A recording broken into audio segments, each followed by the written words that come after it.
नमो अर्हन्ताणं नमो सिद्धाणं नमो आयर्याणं नमो वज्रायाणं नमो सव्यसाहुणम् मङ्गलं भगवान् वीरो मङ्गलं गौतमो गणी मङ्गलं कुन्दकुन्दाद्यो जैनधर्मोऽस्तु मङ्गलम् सर्वमङ्गलमाङ्गल्यं सर्वकल्याणकारकम् प्रधानं सर्वधर्माणां जैनं जयतु शासनम् जैनं जयतु शासनम्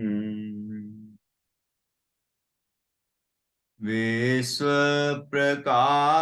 महिमानममानमेकम् ओमक्षराद्यखिलवाङ्मयहेतुभूतम् यं शङ्करं सुगतमीशमनीशमाहुः अर्हन्तमूर्जितमहं तमहं नमामि।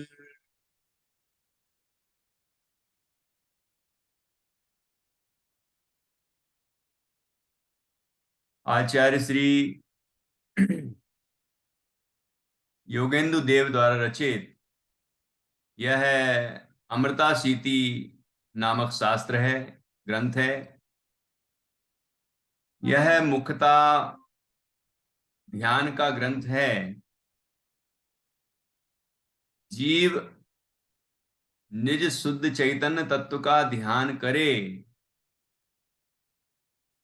इसकी पूरी विधि इस ग्रंथ में बताई गई है। क्योंकि स्वानुभव से ही सुख की उत्पत्ति होती है।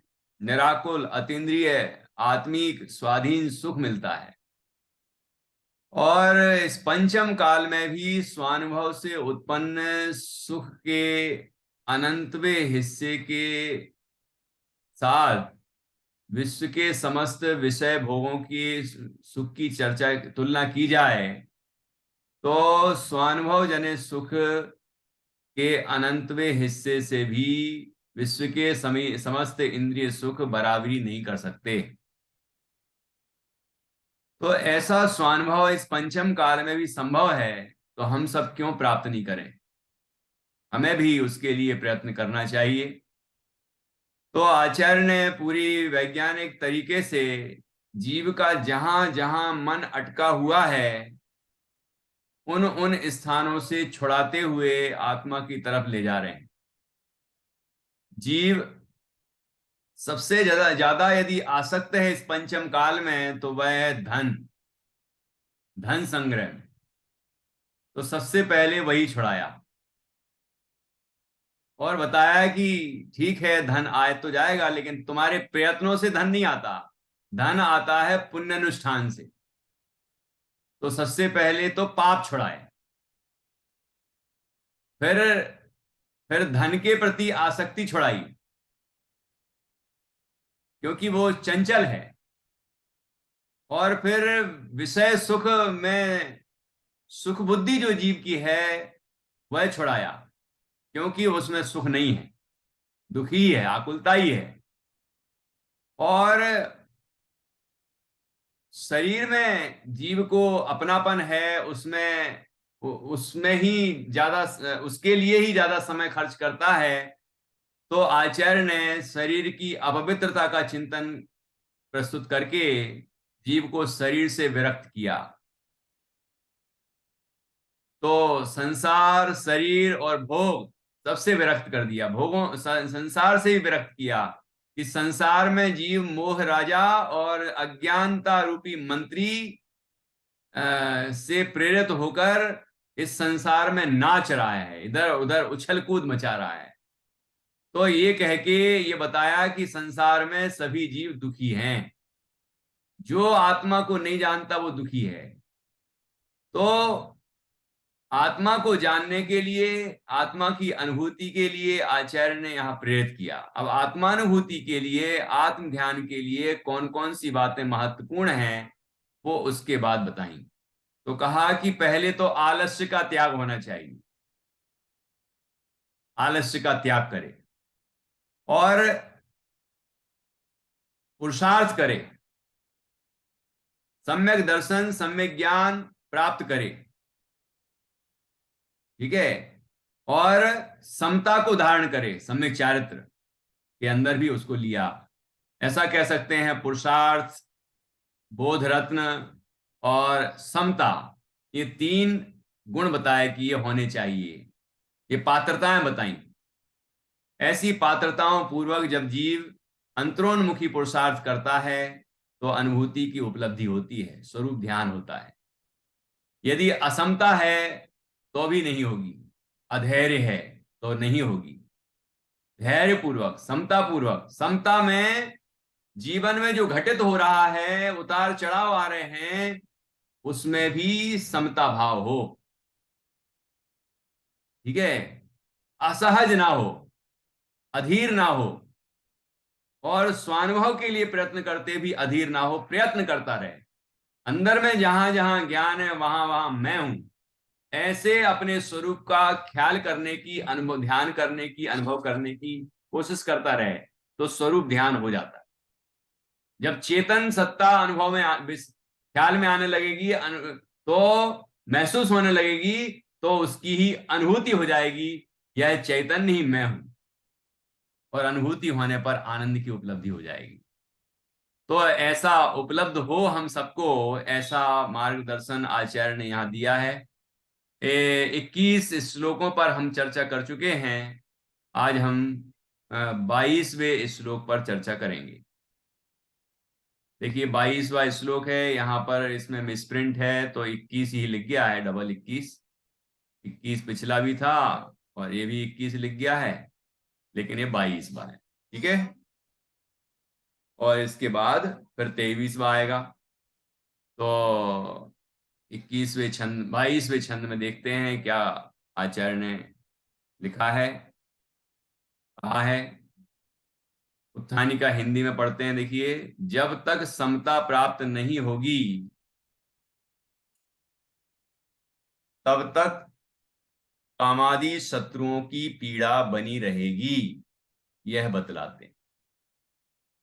पिछले छंद में भी कामादि शत्रुओं की चर्चा की थी और कहा था कि कामादि जो विकारी परिणाम है वो 3 लोक को जीत लेते हैं।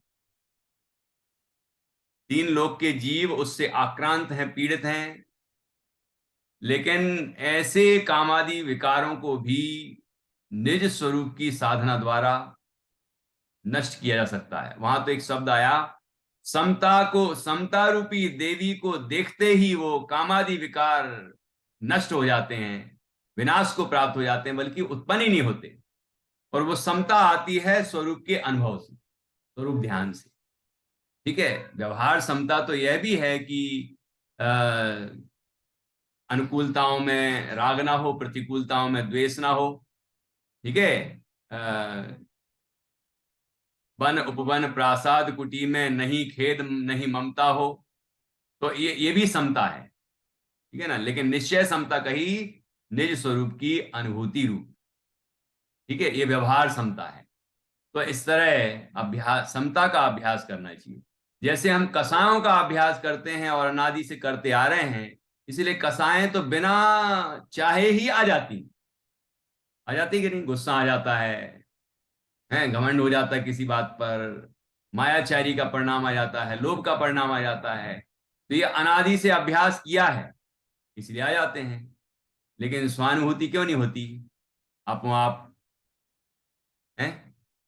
क्योंकि उसका अभ्यास नहीं किया है। समता भाव क्यों नहीं जागृत होता? क्योंकि उसका अभ्यास नहीं किया है। तो हमें इसका अभ्यास करना है। समता का अभ्यास करें, स्वानुभव का अभ्यास करें तो वो उपलब्ध होगा और आनंद की प्राप्ति होगी। देखिए यहां इसके बाद हम छंद पढ़ेंगे और उसके बाद अर्थ करेंगे। मल्लो न यस्य भुवनेऽपि समोऽस्ति सोऽयं काम कामं, ठीक है ना नित्या, कामं करोति विकृतिं तव तावदेव यावन्न यासि शरणं समतां समन्तात् सोपानतामुपगता शिव सौध भूमे, विसर्ग होना चाहिए है क्या?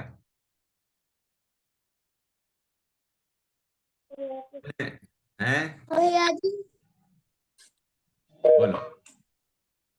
भैया जी भूमि में है, विसर्ग में। हाँ, और कामम, काम है।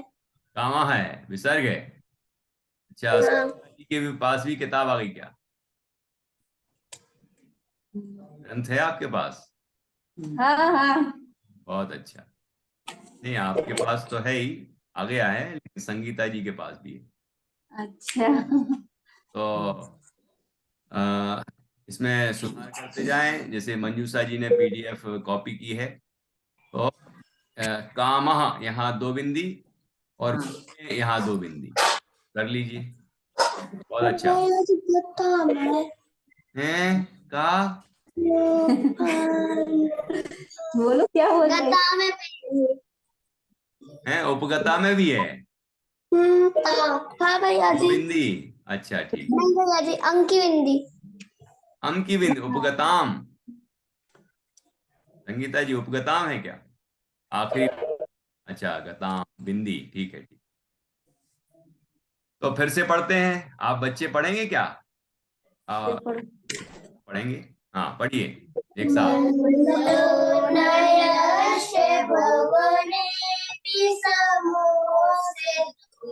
सोयम करोति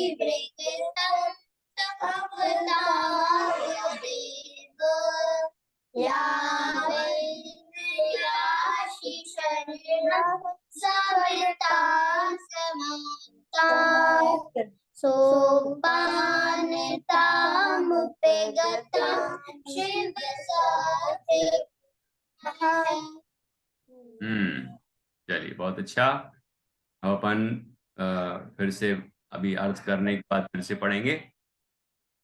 मल्लो न यस्य भुवनेपि समोस्ति सोयम। मल्ल का अर्थ होता है पहलवान। तो यहाँ पर पहलवान कौन है? हैं वो महावीर अष्टक का स्मरण किया था ना कल अपन ने, जिस सुभट को कुमारा अवस्था या मपि निज बलाद दैन विजिता, कि महावीर स्वामी ने कुमार अवस्था में ही उस काम भाव को जीत लिया था, जो कि तीनों लोगों के जीवों को जीत लेता है। ऐसे काम भाव को महावीर स्वामी ने अपनी कुमार अवस्था में ही जीत लिया था, इसलिए तो बाल ब्रह्मचारी हुए, है ना, ऐसा आया था। तो ये जो काम भाव है ये मल्ल के समान है। मल्ल मतलब होता है पहलवान, बहुत बलशाली। तो यस्य भुवनेपि समोस्ति न, कि जिसके, यस मतलब जिसके, समो मतलब समान, भुवनेपि भुवन में भी, तीनों लोकों में भी, ना अस्ति मल्लो नास्ति के पहलवान नहीं है, मतलब इतना बड़ा पहलवान है वो काम भाव, है ना। सो अयम कामः, वह यह काम भाव है जो कि तीनों लोकों में बहुत बलशाली है, तीनों लोकों के जीवों के ऊपर जिसका प्रभाव है, जिससे पीड़ित हैं जीव, है ना, ऐसा काम भाव। कि यस्य समान, जिसके समान, मल्ल अर्थात पहलवान, भुवनेपी तीनों लोकों में भी, ना अस्ति नहीं है, सो अयम वह यह काम, कामदेव तावदेव, तावदेव, तावत एव, तब तक ही, तब तक एव ही, विकृतिम करोति, विकृति को करता है मतलब विकार उत्पन्न करता है, यावत, यावन्न लिखा ना, यावन्न, तो यावत कि जब तक, समन्तात अर्थात सर्वतो भावेन, सब सब तरफ से, समताम समता भाव, समता भावना की, शरणम अर्थात शरण में, न यासी नहीं जाओगे, यावन्न यासी, यासी मतलब जाना, कि शरणम समताम समन्ता की सर्व ओर से समता भावना, समता की शरण में नहीं जाओगे जब तक, तब तक ही ये काम भाव हमारे अंदर विकार उत्पन्न करेगा, हमें विकृत करेगा, पीड़ित करेगा, और हम तरह तरह के विकृत कार्य करेंगे, है ना। तो इस ये काम भाव से पीड़ित जगत को किस तरह से काम भाव से मुक्ति मिल सकती है, उसका उपाय यहां बताया कि समता भाव को प्रकट करो। ठीक है, सोपान, सोपानताम उपगताम शिव सौध भूमे है। क्या सोपानताम अर्थात सोपान का अर्थ होता है सीढ़ी, वह समता शिव सौध भूमे, मोक्ष रूपी महल की भूमि के लिए, शिव अर्थात मोक्ष, सौध अर्थात रूपी महल की, भूमे अर्थात भूमि के लिए, सोपानताम सीढ़ी पने को, उपगताम प्राप्त हुई है।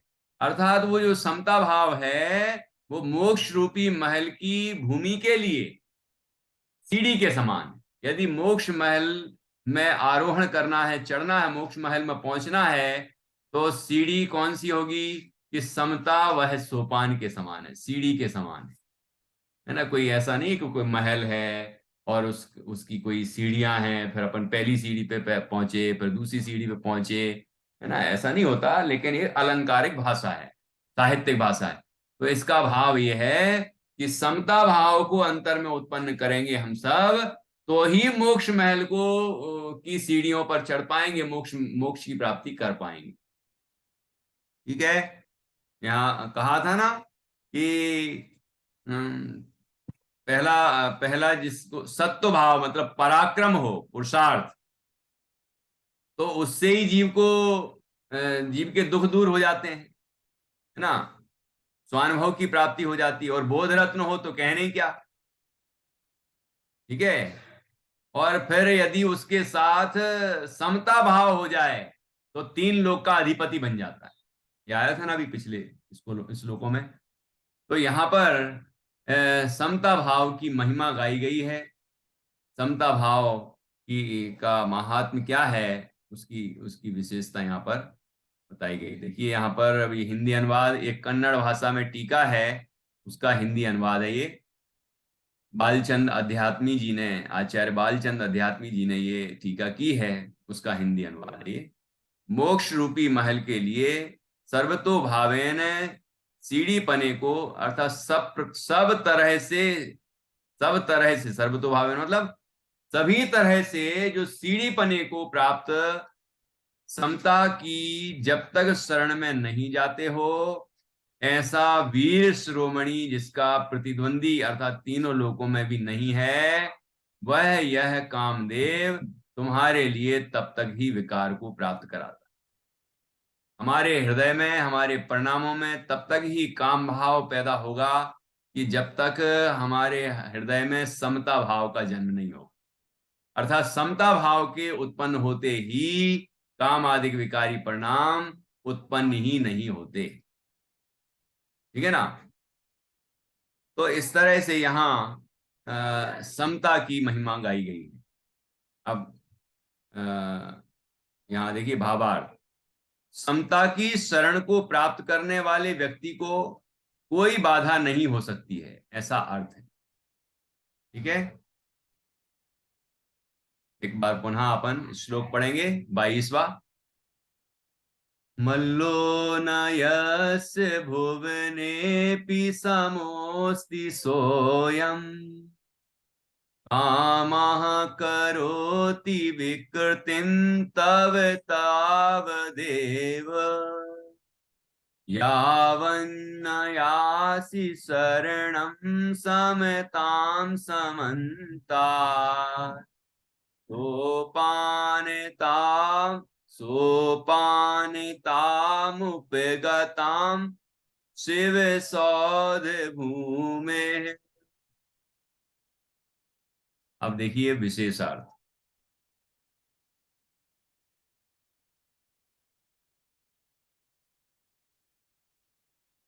सांसारिक विकार भाव, आप लोग पढ़िए, अंकिता जी पढ़िए एक पैराग्राफ। सांसारिक विकारी भाव तभी तक जीव को प्रभावित करते रहते हैं जब तक कि वह शुद्धात्म तत्व की प्राप्ति किंबा समता की शरण प्राप्ति नहीं कर लेता है। जगत में सर्प के काटने से 7 तरह के विकार उत्पन्न होते हैं, किंतु काम के फलस्वरूप 10 विकार उत्पन्न होते हैं। अतः सर्पदंश की अपेक्षा कामासक्ति अधिक भयानक है।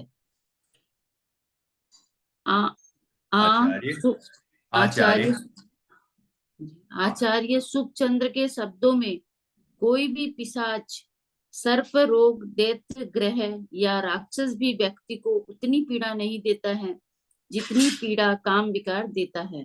बहुत अच्छा। बस देखिए क्या बताया।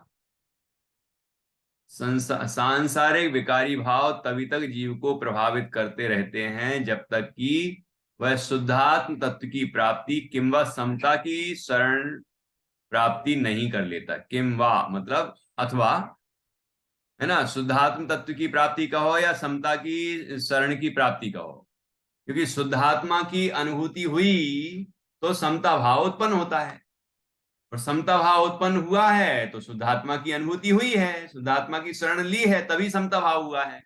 तो दोनों ही एक ही बात है कि शुद्धात्मा की प्राप्ति कहो अथवा समता भाव की प्राप्ति कहो, ठीक है ना, उसकी शरण कहो, एक ही बात है। जब तक ये जीव अपने अंतर में समता भाव को उत्पन्न नहीं करेगा, शुद्धात्मा की शरण द्वारा, शुद्धात्मा की अनुभूति द्वारा समता भाव को उत्पन्न नहीं करेगा, तब तक ही क्या होने वाला है, तब तक ही जीव सांसारिक विकारी भाव से प्रभावित रहने वाला है।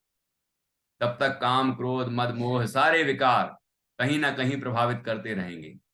जगत में, यहां पर बताया, जगत में सर्प के काटने से 7 तरह के विकार उत्पन्न होते हैं। सोचो, सांप के काटने से 7 तरह के विकार उत्पन्न होते हैं, लेकिन काम के काटने से, मतलब काम भाव उत्पन्न होने से 10 तरह के विकार उत्पन्न होते हैं, ठीक है ना। इसलिए वह भयानक दुखद विकार है, और उस विकार को नष्ट करने का एक ही उपाय है, शुद्धात्मा की उपलब्धि या समता की प्राप्ति। एक ही बात है, ठीक है ना। अब अगला पैराग्राफ यहां पढ़ेंगे। नित्या, मैत्री, जान्या या उनकी मम्मी में से कोई। समता का आराधक, समता का आराधक व्यक्ति उपयोग की बहिर्मुख वृत्तियों को नियंत्रित करके कषायों को उपशांत कर देता है। फलस्वरूप काम के प्रभाव से जीव मुक्त हो जाता है। समता व सदुपयोग एकार्थ माने गए हैं और शुद्धोपयोग की प्राप्ति के बिना मोक्ष की कल्पना भी कठिन है। अतः अन्य शास्त्रों में भी समता का मुक्ति के उत्कृष्ट सोपान या मुक्ति द्वार के रूप में अनेकशः उल्लेख आया है। बहुत अतः अच्छा, बस बस बस बस। अगला कौन पढ़ेगा? जानने मैत्री, पढ़ो जानने अतः हे भव्य जीव, यदि तुझे संसार के दुखों से भय लग रहा हो तथा मोक्ष की अभिलाषा हो तो समता की शरण में जा। क्या कह रहे हैं आचार्य? हे भव जीव, यदि तुझे संसार के दुखों से भय लग रहा हो तथा मोक्ष की अभिलाषा हो तो समता की शरण में जा।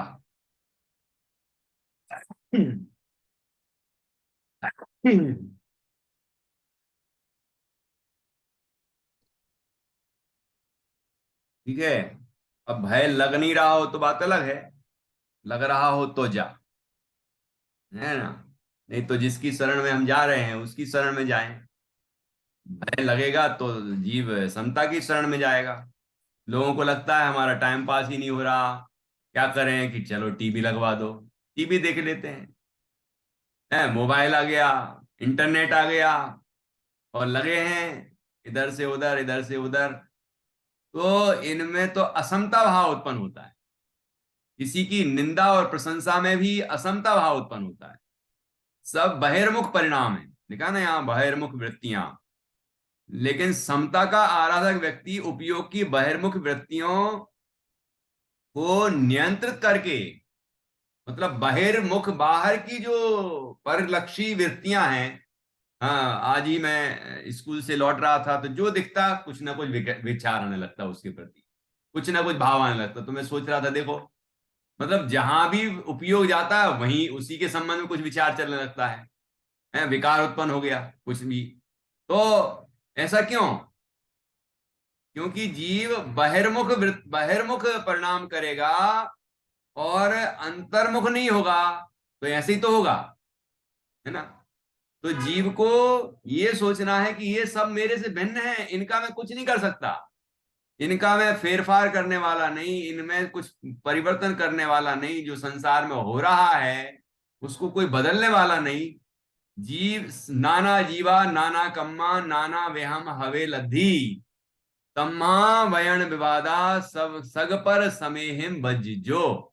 ये नियम सार जी की प्रसिद्ध गाथा है कि विश्व में अनेक तरह के जीव हैं, उनकी अनेक तरह की योग्यताएं हैं, पात्रताएं हैं, क्षमताएं हैं, उनके अलग अलग तरह के परिणाम हैं, और उनके अनेक तरह के कर्म के उदय हैं, अनेक तरह के औदेक भाव है जिसको हम औदेक भाव कहते हैं। ठीक है। जब उनमें विचित्रता है तो दुनिया में तो विचित्रता होगी। तो क्या करना? नाना जीवा नाना कम्मा नाना विहम हवे लद्धी। नाना जी नहीं है ये, है जान्या। नाना मतलब नाना, अनेक तरह के, अनेक तरह के जीव हैं, अनेक तरह के कर्म हैं, और अनेक तरह की जीवों की लब्धियां हैं, है ना? कसायों की विचित्रता है, परिणामों की विचित्रता है। इसलिए तम्मा वयण विवादा सग पर समेह वज्जो, इसलिए वचन का विवाद, वाद विवाद, है ना, स्वधर्मी से और विधर्मी से वर्जित है ना? वर्जित करना चाहिए, अर्थात हमें किसी से भी वाद विवाद नहीं करना चाहिए। ऐसा नहीं, ऐसा होना था, ऐसा क्यों नहीं हुआ, ऐसा ही नहीं तो ये अवसर तो मिलते ही रहेंगे, क्योंकि दुनिया की जो प्रवृत्ति है वो तो विचित्र ही रहेगी। तो इस गाथा में समता भाव की शिक्षा दी गई है कि दुनिया में अनेक, ये स्वरूप है इस संसार का कि नाना जीवा होंगे, नाना कम्मा होंगे, नाना उनकी लब्धियां होंगी, है ना? तो जब ये हैं तो उसे हम स्वीकार क्यों नहीं कर लेते कि ये तो है ही संसार का विचित्र स्वरूप। तो हम किसी के प्रति राग ना करें, किसी के प्रति द्वेष ना करें, है ना? इसी का नाम तो समता भाव है। समता की परिभाषा क्या है? ना किसी से राग, ना किसी से द्वेष, उसका नाम है समता। ठीक है, मोह क्षोभ से रहित परिणाम को समता, साम भाव कहते हैं। साम भाव को ही समता कहते हैं। यहाँ है ना, साम भाव को ही समता, शुद्धोपयोग, है ना, ये सब पर्यायवाची। समता कहो, शुद्धोपयोग कहो, साम भाव कहो, चारित्र कहो, सम्यक चारित्र, है ना, ये सब पर्यायवाची रूप हैं। ये प्रवचन सार जी की छठवीं गाथा है ना, ये सातवीं है, सातवीं गाथा। तो वहां जहां स्वरूपे रमणम चारित्रम की चर्चा की गई है, सातवीं गाथा, ठीक है ना। तो यहाँ पर वहां दोनों जगह, इन सब जगह में ये बात कही गई है कि जीव को समता भाव रखना चाहिए। ये गाथा बहुत प्रैक्टिकल है, बार बार चिंतन करना चाहिए और अपने जीवन में समता को विकसित करना चाहिए। ठीक है ना, समता का अभ्यास करेंगे तभी समता आएगी, नहीं तो असमता के अवसर तो बहुत हैं, राग द्वेष के अवसर तो बहुत हैं। ठीक है ना, और सच्ची समता आएगी स्वरूप के अनुभव से। इसलिए समता और शुद्धोपयोग को एकार्थवाची कहा। तो शुद्धोपयोग होगा शुद्ध चैतन्य के अनुभव से, सम्यक दर्शन सम्यक ज्ञान पूर्वक जो स्वरूप में स्थिरता होती है, वही तो शुद्धोपयोग है। ठीक है ना। तो कुल मिला के ये हुआ निष्कर्ष कि हमें अपने शुद्ध चैतन्य का अनुभव करना चाहिए, अपने ज्ञान स्वरूप आत्मा की अनुभूति का उद्यम करना चाहिए। आत्मानुभूति का उद्यम करेंगे और आत्मानुभूति प्रकट होगी तो समता भाव भी प्रकट होगा और राग द्वेष आदि का अभाव हो जाएगा, कामादि सारे विकार नष्ट हो जाएंगे, उत्पन्न ही नहीं होंगे। ठीक है ना, इसका अभ्यास करना पड़ेगा। ठीक है ना, ये अभ्यास करेंगे तो ही उपलब्धि होगी। मोक्षमार्ग प्रकाशक में आप सम्यक सन्मुख मिथ्या दृष्टि का प्रकरण पढ़ सकते हैं। पुरुषार्थ से ही मोक्ष प्राप्ति 9वें अधिकार में आया है। और रहस्यपूर्ण चिट्ठी जो परिशिष्ट में दी है, अलग ग्रंथ है वो परिशिष्ट, है ना, रहस्यपूर्ण चिट्ठी, उसमें बहुत सुंदर चर्चा है किस तरह से हम सविकल्प से निर्विकल्प अवस्था में पहुंच सकते हैं, उस स्वरूप ध्यान की प्रक्रिया बताई है ना। इन सभी ग्रंथों में ये प्रक्रियाएं बताई हैं, तो हम उसको सीखें और अभ्यास करें। प्रवचन सार की 80वीं गाथा, समय सार जी की 143वीं गाथा, और उसमें समय सार जी में पूरा समय सार ही है, लेकिन छठवीं गाथा, सातवीं गाथा, है ना, ऐसी अनेक गाथाएं हैं जो आचार्यों ने लिखी हैं। विधियां हैं ये स्वानुभव की, सुखी होने की, है ना, समता भाव को उत्पन्न करने की, क्योंकि समता से ही अभी सामायिक में पहुंचेंगे, ध्यान में पहुंचेंगे। इसलिए समता का अभ्यास करने की विशेष प्रेरणा दी गई है। ठीक है ना। तो अंत में ये कहा ये जो समता भाव है, ये मुक्ति द्वार का सोपान है, मतलब मुक्ति प्राप्ति की सीढ़ी है ये। यदि समता उत्पन्न नहीं हुई तो मोक्ष के सपने देखते रहना पड़े, है ना, मोक्ष नहीं हो सकता। जैसे कि मोक्ष अधिकार में आया समय सार जी के कि बंध के अभाव का विचार करने से बंध का अभाव नहीं होता, बंध के अभाव का उपाय करने से बंध का अभाव होता है। इतना मार्मिक अंतर है। हम विचार तो कर लेते हैं, बंधन से मुक्त होना है मुझे, शरीर से मुक्त होना है, कर्मों से मुक्त होना है, अरे मुक्ति ही हूं मैं तो, मुक्ति ही हूं मैं तो, मुक्ति ही हूं। बातें तो हम बड़ी अच्छी अच्छी कर लेते हैं, मुक्ति ही हूं, लेकिन मुक्ति ही हूं, अभी अभी मुक्ति ही हूं, मुक्ति ही हूं जब हम बोल रहे हैं, इतने में कोई हमारा मोबाइल उठा के ले जाए तो क्या होगा बताओ। हमारे नीचे खट खट से आवाज आ जाएगी, कोई ने ताला तोड़ दिया होगा तिजोरी का, भले ही उसमें कुछ भी नहीं रखा हो, है ना, लेकिन एकदम परिणाम विचलित हो जाएंगे। तो ये क्या है, मतलब आसक्ति हमारी कहां पड़ी है? हमारे बच्चों की आवाज आ जाए या किसी परिवार के सदस्य की तकलीफ की आवाज आ जाए, कुछ भी हो जाए, तो ऐसे परिणाम विचलित होने लगते हैं। तो ये क्या है? ये इससे पता चल रहा है हम बातें तो बड़ी ऊंची कर रहे हैं, लेकिन हम अभ्यास नहीं करते। इसलिए हमें अभ्यास पर जोर देना चाहिए। ठीक है ना। हमने यदि 1 घंटे का नियम लिया है, आधा घंटे से अभ्यास शुरू करें, अपने यहाँ 45-48 मिनट कहे हैं, तो उतनी देर की सामायिक का अभ्यास करें, है ना। तो उतनी देर सबका त्याग, चाहे कुछ हो जाए, दुनिया उलट पलट हो जाए तो भी हम यहां से हिलेंगे भी नहीं, है ना। और अपने ज्ञान स्वरूप तत्व का अनुभव करने का उद्यम करें। उसके लिए ही जो पाठ हैं, उसके लिए ही जो गाथाएं हैं, उसके लिए ही जो तत्व चिंतन है, वो हम करते जाएं। और शांति पूर्वक बैठ के और अंदर में जो ज्ञान ज्ञान ज्ञान ज्ञान ज्ञान ज्ञान प्रति समय हो रहा है, उसको महसूस करने का, उसको अनुभव करने का हम प्रयत्न करें। और जैसे ही ज्ञान स्वरूप अनुभव में आने लगेगा, जिसको कहते हैं चिन्मात्र भाषण लग जाता है, तो सर्व परिणाम उसमें निमग्न हो जाते हैं और अनुभूति प्रकट हो जाती है। ठीक है ना। तो ये कार्य हमें अभ्यास से ही सिद्ध होगा, उपलब्ध होगा। इसलिए हम सबको इसका लगातार अभ्यास करना चाहिए। यहाँ आखिरी में कहा आता है, हे भव्य जीव, हम सबसे ही कह रहे हैं, अड़ोस पड़ोस वालों से ही नहीं कह रहे हैं, हमसे कह रहे हैं, आपसे कह रहे हैं, है ना। अड़ोस पड़ोस वाले भी हैं, वो भी सुन रहे हो तो अच्छी बात है।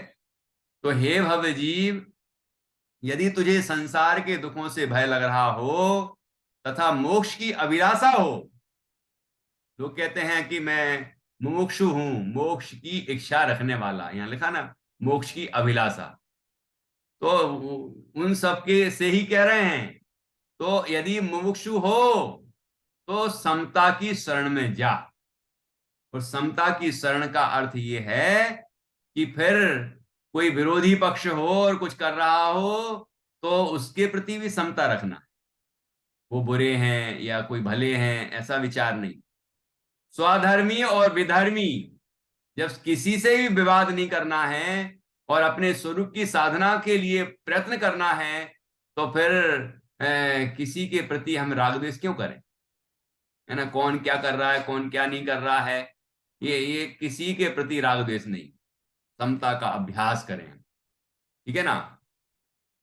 ऐसी सुंदर चर्चा यहाँ पर की गई है और हमने अभी यहाँ ये 22 नंबर के श्लोक पर चर्चा की, जिसमें समता का महात्म बताया है और समता की शरण लेने के लिए प्रेरित किया है आचार्य ने। अब इसके बाद 23वें काव्य पर हमारी चर्चा चलेगी। यहाँ इसके बाद यहाँ पर चारित्र की आराधना के बिना सुख प्राप्त नहीं हो सकता, यह बतलाते हैं। तो वो समता भाव और चारित्र एक ही